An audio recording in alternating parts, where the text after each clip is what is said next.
السلام علیکم ورحمۃ اللہ وبرکاتہ۔ الحمد للہ وکفیٰ وسلام علی عبادہ الذین اصطفیٰ والتقى والعفاف والغنى، اما بعد، قال النبی صلی اللہ علیہ وسلم: المسلم من سلم المسلمون من لسانہ ویدہ، او کما قال علیہ الصلاۃ والسلام۔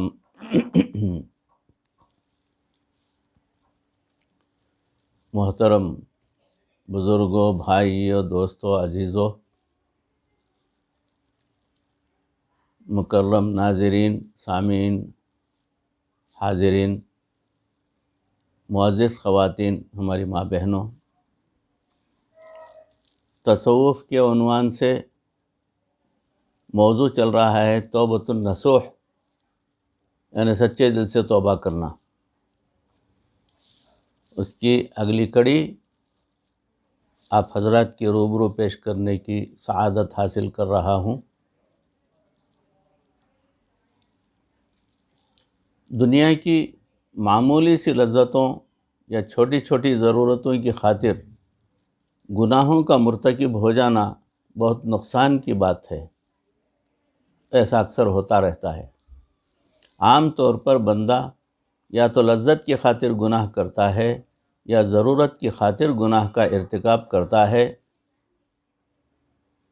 اخنف بن قیس رحمۃ اللہ علیہ تابعین میں سے ہیں۔ حضرت نے ایک دفعہ وہ حضرت عمر رضی اللہ عنہ کی محفل میں بیٹھے تھے۔ حضرت رضی اللہ تعالیٰ عنہ نے ان سے پوچھا، بتاؤ جاہل کسے کہتے ہیں؟ انہوں نے جواب دیا، حضرت جو بندہ اپنی دنیا کی خاطر اپنی آخرت کو تباہ کر بیٹھے اسے جاہل کہتے ہیں۔ پھر حضرت عمر رضی اللہ تعالیٰ عنہ نے فرمایا کہ کیا میں آپ کو بتاؤں کہ اجہل یعنی اس سے بڑا جاہل کون ہے؟ انہوں نے کہا، جی حضرت ضرور بتائیے۔ تو حضرت عمر رضی اللہ تعالیٰ عنہ نے فرمایا، جو انسان دوسروں کی دنیا کی خاطر اپنی آخرت کو تباہ کر بیٹھے اسے اجہل کہتے ہیں۔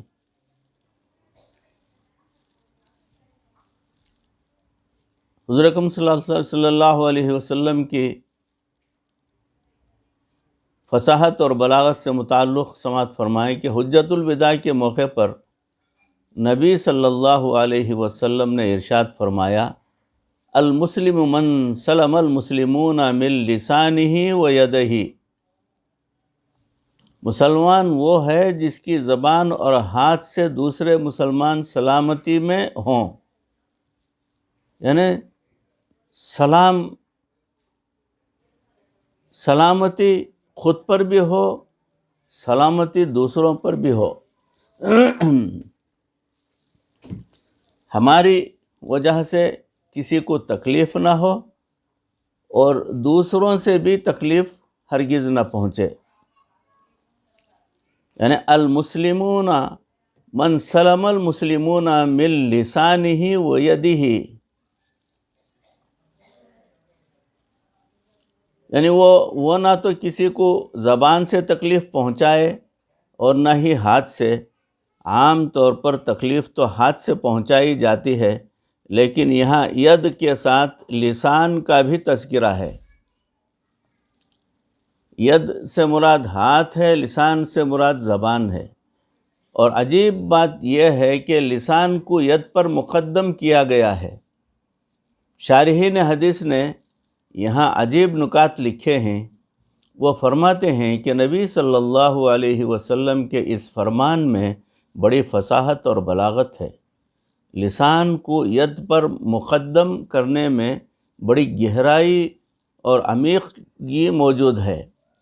اس لیے کہ اگر انسان کسی کو تلوار سے زخم لگائے تو وہ زخم مندمل ہو جاتا ہے، لیکن جو زخم زبان سے دل پر لگایا جاتا ہے وہ کبھی مندمل نہیں ہوا کرتا۔ ہاتھ سے تکلیف پہنچانی مشکل ہے اور زبان سے تکلیف پہنچانی آسان ہے۔ ہاتھ سے انسان فقط حاضرین کو تکلیف پہنچا سکتا ہے، نہ گزرے ہوئوں کو اور نہ ہی آنے والوں کو، مگر زبان ایسی شے ہے کہ اگر انسان اس سے حملہ کرے تو گزرے ہوئوں اور آنے والوں سب کو تکلیف پہنچا سکتا ہے۔ آج بہت سے لوگ ایسے ہیں جو گزرے ہوئوں پر طعن کرتے ہیں اور انہیں تکلیف پہنچاتے ہیں۔ ہمارے اس سلوک میں لمبی چوڑی نیکیوں اور نفلی عبادتوں کا اتنا مقام نہیں جتنا مقام گناہوں سے بچنے کا ہے۔ اس کو ایک مثال سے یوں سمجھیے کہ وہ بندے ہیں، ان میں سے ایک آدمی تو دن رات تسبیح کا کسبی بنا ہوا ہوتا ہے، لمبی نفلیں، لمبی عبادتیں اور ذکر و اذکار اور پتہ نہیں کیا کچھ نیکیاں کر رہا ہوتا ہے، مگر ساتھ ہی گناہوں کا ارتکاب بھی کرتا رہتا ہے۔ نہ آنکھ قابو میں آتی ہے اور نہ زبان قابو میں، گویا اگر نیکیاں زیادہ کر رہا ہے تو گناہ بھی زیادہ کر رہا ہے، اور اس کے بالمقابل ایک دوسرا سالک ہے جو لمبے چوڑے درود وظیفے وغیرہ تو نہیں کرتا، مگر کم از کم گناہوں سے تو ضرور بچتا ہے۔ وہ اس کو کوشش میں لگا رہتا ہے کہ میرے ہاتھ پاؤں، دل اور دماغ اور میرے جسم کے کسی بھی عضو سے کوئی گناہ سرزد نہ ہو۔ ہمارے مشائخ نے فرمایا کہ گناہوں سے بچنے کی کوشش کرنے والا اس لمبے چوڑے وظیفے کرنے والے سے زیادہ فضیلت رکھتا ہے، کیونکہ لمبے چوڑے وظیفے کرنے والا اوپر سے لا الہ، اندر سے کالی بلا کے مصداق بن چکا ہوتا ہے، یعنی اخلاص نہیں ہوتا ہے۔ دل سے وہ جو ہے ذکر یا کوئی لمبی چوڑی عبادت یا لمبے نوافل وغیرہ وہ دل سے کرتا ہوا نہیں ہوتا، بلکہ بس یوں ہی کر لیتا ہے، تو اس کے اندر جو ہے اخلاص نہیں ہوتا۔ گناہوں کے ترک کرنے سے اللہ رب العزت کا قرب زیادہ جلدی نصیب ہوتا ہے۔ ایک بات یاد رکھیے کہ جو شخص اپنے علم اور ارادے سے گناہ کرنا چھوڑ دیتا ہے، اللہ رب العزت اس بندے کی دعاؤں کو رد کرنا چھوڑ دیتے ہیں اور اسے صدیقین میں شامل فرما دیتے ہیں۔ ایسے گناہ جو بے علمی میں ہو جائیں یا بلا ارادہ ہو جائیں وہ بہت جلدی معاف ہو جاتے ہیں۔ البتہ نقصان دہ گناہ وہ ہوتا ہے جو سوچ سمجھ کر کیا جاتا ہے۔ تاہم جیسے ہی گناہ سرزد ہو، توبہ میں دیر نہ کی جائے۔ اس لیے جب کوئی مومن گناہ کرتا ہے تو وہ غفلت کی وجہ سے کرتا ہے، اور اس وقت اس کی عقل پر پردہ پڑ چکا ہوتا ہے۔ اللہ تعالیٰ نے ارشاد فرمایا، وَكَرَّهَ إِلَيْكُمُ الْكُفْرَ وَالْفُسُوقَ وَالْعِصْيَانَ، اور نفرت ڈال دی تمہارے دل میں کفر، گناہ اور نافرمانی کی۔ تو جتنا زیادہ ایمان بڑھتا جائے گا اتنی ہی فسق و فجور سے کراہت بڑھتی جائے گی۔ اگر گناہ کر بیٹھے گا تو اس لیے کہ اس وقت اس کے اوپر غفلت کا پردہ پڑ گیا ہوگا، اس لیے مومن جب غلبہ حال کی وجہ سے گناہ کر بیٹھتا ہے تو کرنے کے بعد اس کے دل کو بڑا دکھ اور ندامت ہوتا ہے۔ پھر وہ ہمیشہ اپنے آپ کو کوستا رہتا ہے کہ اوہو میں نے کیا کر بیٹھا، گناہ کرنے سے پہلے غفلت کا پردہ تھا، اور کرتے ہی اپنی اصلیت سامنے آ جاتی ہے، اور وہ افسوس کرتا ہے کہ مجھے تو ایسا نہیں کرنا چاہیے تھا۔ اور یاد رکھیں کہ گناہ کے بعد ندامت محسوس کرنا اور دل کے اندر بوجھ اور بے قراری محسوس کرنا اس بات کی دلیل ہے کہ اس بندے کے اندر ایمان سلامت ہے۔ ایک دانا کا قول ہے کہ نیکی تو ہر کس و ناکس کر لیتا ہے، جوان مرد تو وہ ہے جو گناہ کرنا چھوڑ دے، اور جو آدمی من چاہی چھوڑ کر رب چاہی زندگی اختیار کرنا چاہے، اسے چاہیے کہ وہ اپنی زندگی کے ایام کو گناہوں سے خالی کر لے۔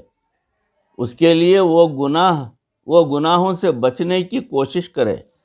وہ اس کوشش کے باوجود گناہوں کا ارتکاب کر بیٹھے گا، پھر جب روزانہ بچنے کی کوشش کرتا رہے گا تو پہلے کی بنسبت دن میں کم گناہ کرے گا، پھر اگلے دن اس سے بھی کم گناہ کرے گا، پھر ایک دن ایسا بھی آتا ہے کہ اس کا پورا دن گناہوں کے بغیر گزر جاتا ہے، وہ مومن ہے ماشاءاللہ۔ پھر اسی طرح اگلا دن گزرتا ہے، پھر وقت کے ساتھ ساتھ اللہ تعالی گناہوں سے محفوظ فرما کر ایسی زندگی عطا کر دیتے ہیں کہ انسان گناہوں کے دلدل سے بچ نکلتا ہے۔ امام ربانی مجدد الفسانی رحمۃ اللہ علیہ نے اپنے مکتوبات میں لکھا ہے کہ اس امت میں ایسے صدیقین گزرے ہیں کہ جن کے گناہ لکھنے والے فرشتوں کو 20 سال تک گناہ لکھنے کا کوئی موقع ہی نہیں ملا۔ سبحان اللہ، 20 سال، اندازہ کیجئے۔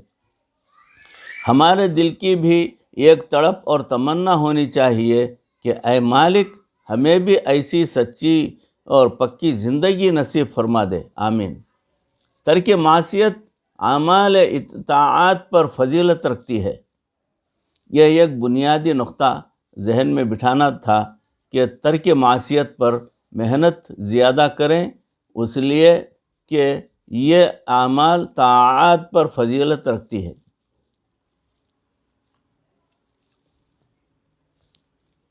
گناہ بہت برا ہوتا ہے، لیکن 4 باتیں گناہ سے بھی زیادہ بری ہیں۔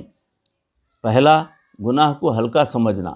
اگر کوئی بندہ گناہ کا مرتکب ہو جائے تو اسے چاہیے کہ وہ گناہ کو گناہ تو سمجھے، اس گناہ کو ہلکا سمجھنا گناہ سے بھی زیادہ برا کام ہے۔ کبھی بھی ہلکا ہرگز نہ سمجھنا، اور عجلت کرنا، جلدی کرنا ہے توبہ کرنے میں۔ اور دوسرا نقطہ ہے گناہ کر کے خوش ہونا۔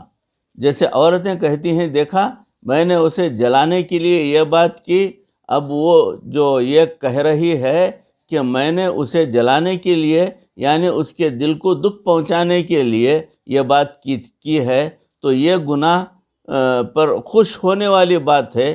یا اگر کسی گناہ کا راستہ کھل جائے تو خوش ہو کہ اب میرے لیے گناہ کرنا آسان بن گیا ہے، یہ بھی گناہ کرنے سے زیادہ برا ہے۔